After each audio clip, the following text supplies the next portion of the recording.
The news is very important to us. We can watch, listen or read it 2 or 3 times a day. But is the news always truth? I sat down with Aviel Schneider, the editor-in-chief of Israel Today, and I asked him, what is Israel Today? Israel Today is an Israeli news agency located in Jerusalem, and our call and challenge is to provide the news which other secular media omit about Israel. And I would say that the most important thing is that in order to understand Israeli politics and politics in the Middle East, we need to understand the historical background of the conflict. And the historical background of the conflict started between Israel and the Arab nations in the Middle East in biblical times. So therefore we have, compared to all the other conflicts in the world, we have in this case actually a biblical conflict. So how and when was the magazine started? The magazine Israel Today was started in 1999 in Jerusalem. We started very slow. We had at this time already a German edition of Israel Today. Israel Today in English was started in 1999, and a few years later we started with the Japanese edition. So is the magazine just for believers in the country? No, Israel Today, or the news agency Israel Today, which is publishing actually today 5 different magazines in 5 languages, in German, English, Japanese, Korean and Dutch. Our main concern is to provide the Western world, the Christians worldwide, with information and news about Israel, but from a very unique perspective. And as I said at the beginning, it is very important to understand or to provide information for the people and the readers to get it with a deep understanding of the historical and biblical background of the whole conflict. I would say we see ourselves as a tool for our readers worldwide, so that they have every month information about Israel, so that they can become a spokesman or like an ambassador for Israel to speak in their circles and neighborhoods about what's going on in the Middle East. So what sort of people read your magazine? I would say we have a very unique average of different people that are reading Israel Today worldwide in all the languages. Israel Today enters actually all the different denominations in the Christian public worldwide, because Israel Today is an independent news agency. We are a business located in Israel, in Jerusalem, and we try to provide news like everyone else in the secular world media. But the difference between us, once again, and the other secular media is that we try to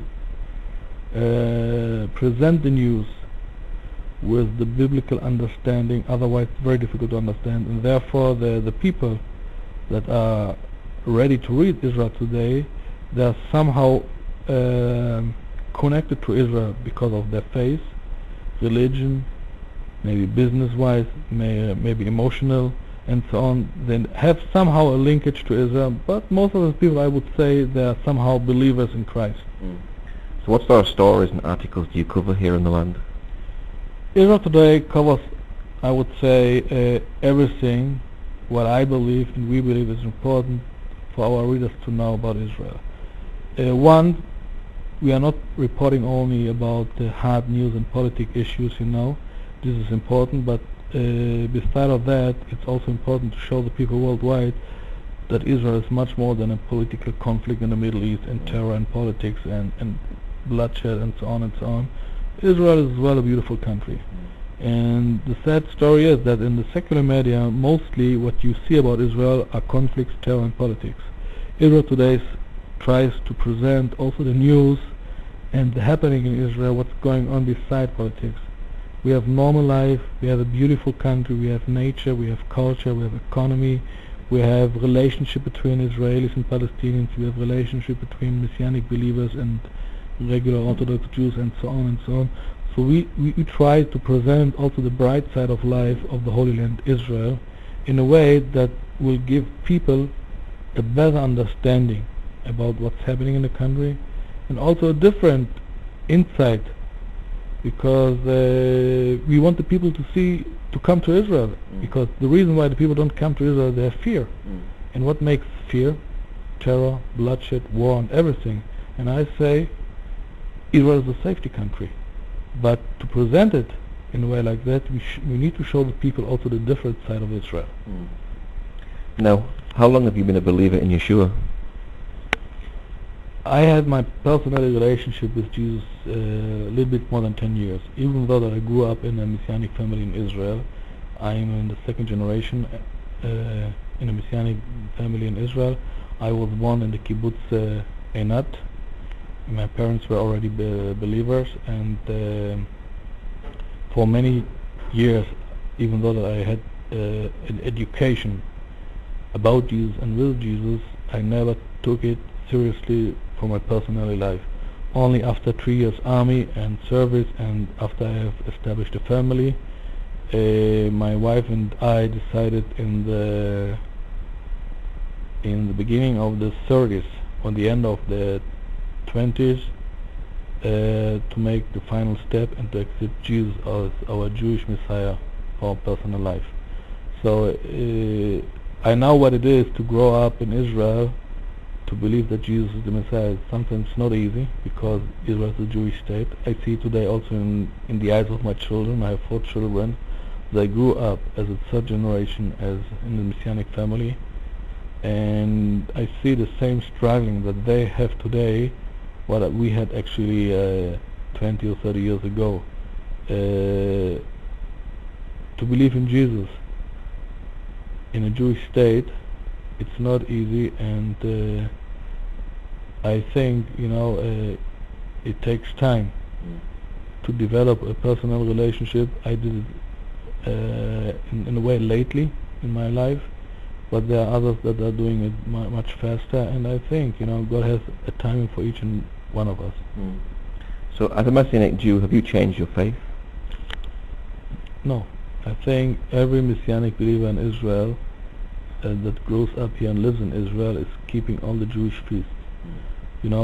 We have our Jewish duties, and everybody is doing that. I mean, it started if you do the Brit Milah, if you do the Bar Mitzvah, if you do keeping the Shabbat, if you keep the Jewish feasts like the Pesach and the Sukkot and the Rosh Hashanah. We keep everything else what our Jewish neighbors are doing because we are part of the Jewish people. We serve in the army like everyone else, and this is I think our duty and not only a privilege. We need to do that, and I believe this is also our call and witness to our people, that they will see, okay, I believe in a Messiah which is in their eye a Messiah of the Christian people.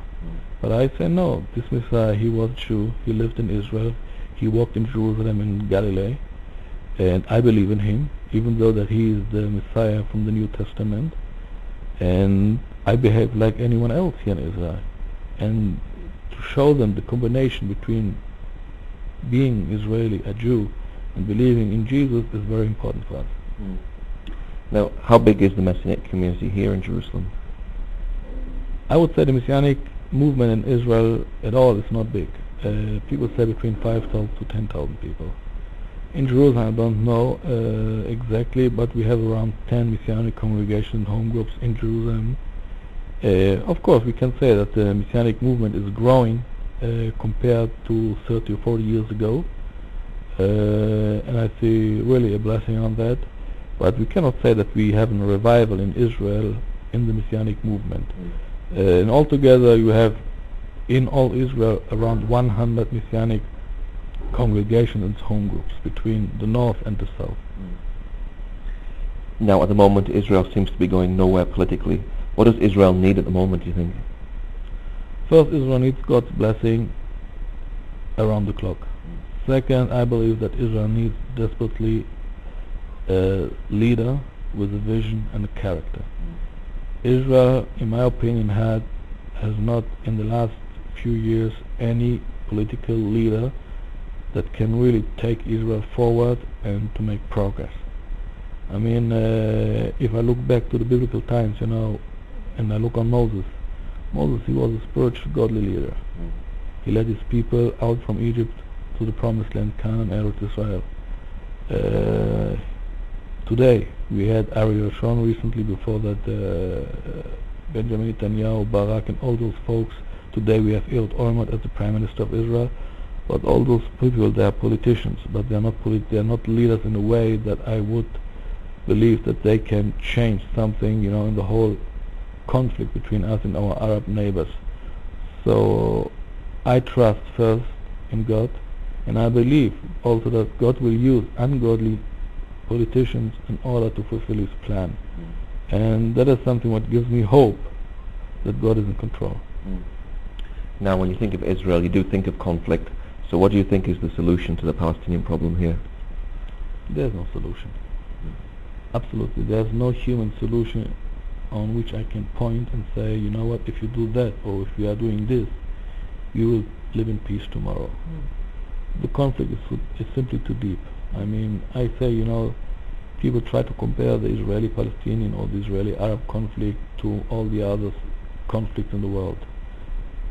That's maybe nice on the paper, but the fact is that this conflict is the only conflict that started in the Bible. And as long as the Jewish state of Israel will exist in the Middle East, in this area, in my understanding, we will have no peace, like the people have in Europe and so on. So we have to wait for the Messiah. So is it unsolvable because it's a religious problem? Yes, it is a religious problem. We don't have to be ashamed of that. And I think, we need to wait and to see that God will intervene and solve the problem. Otherwise, I don't see how long it will take. I pray that we will have tomorrow morning peace, but it depends on God. Now, as a journalist, what's the most favorite story you've covered here? I have covered many stories, in the recent years, but the latest story that I did was about one of the most famous rabbis, Yitzhak Kaduri, who a year ago died, and he left a note, and on the note he wrote the holy name of the Messiah that will be of the Jewish people in the future. And the name that he mentioned was the name of Jesus, Yeshua. So this was a huge story that we did in the last month. If you want to read about that, call us Israel Today in Jerusalem. So anybody who'd like to know more about your magazine, you have a website. What's the address for that? It's www.israeltoday.co.il.